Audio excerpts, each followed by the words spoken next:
Maayong adlaw kanimo DJ Sam, ingon man sa imong mga suking nga tigpaminaw. Tawgan na lang ko sa pangalang Jazz.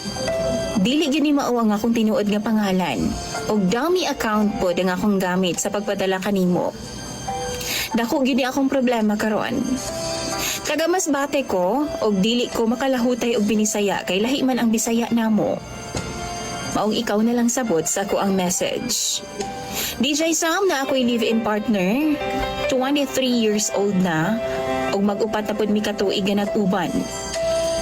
Nagsugod ding akong problema atong naay barkada nga gidala ang akong ka-live-in sa among panimalay.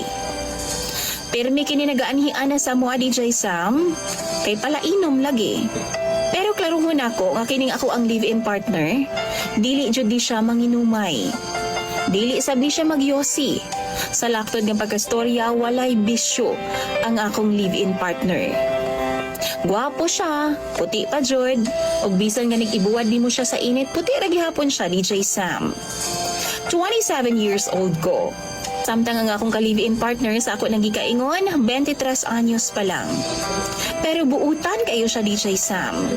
Maayo kay siya muda sa among relasyon.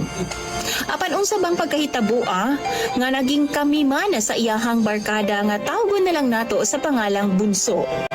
Kini si Bunso, DJ Sam, higala mi ani sa FB. Kay tungod close sila sa ako ang ka-live-in, og iniga na ay okasyon na sabay, i-chat jud namo siya aron nga muanhi sila sabay.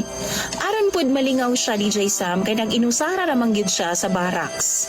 Construction worker siya DJ Sam sama sa akong ka-live-in partner. One time nag-inom sa akong friend. Nakurat ko nga nag-chat man si Bunso og ingon pa siya. Nakagusto daw siya nako. DJ Sam, sa upat ka tuig nga pagiging loyal nako sa akong ka-live-in, murag karon lang jud ko kabati. Nga gikilig sa ako ang nabasa. Wa ko kasabot. Karon lang pud nako DJ Sam nga dili ni siya gwapo. Itumon siya, pangag pa jud.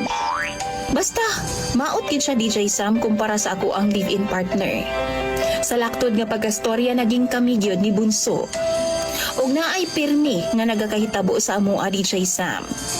Katunayan na chismis pagani mi dinhi sa among lugar, mao na nga mipahawa si Bunso sa amoa. Milarga siya paingon sa Manila. Pero wa mi magbuwag. Lihim ang among relasyon na DJ Sam. Nagka-chat gihapon mi ug ako pa mismo ang moadto gyud sa iya sa Maynila. Aron lang gyud magkauban ming duha, DJ Sam. Karon na siyam na mikabuan, nawad-an ako gana niya. Tungod kay dako kayo siyang red flag, DJ Sam.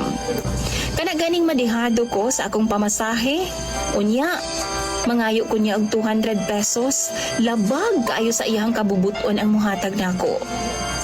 Di sablalim, DJ Sam. 800 sabang akong magastos every time nga moadto ko sa iyaha.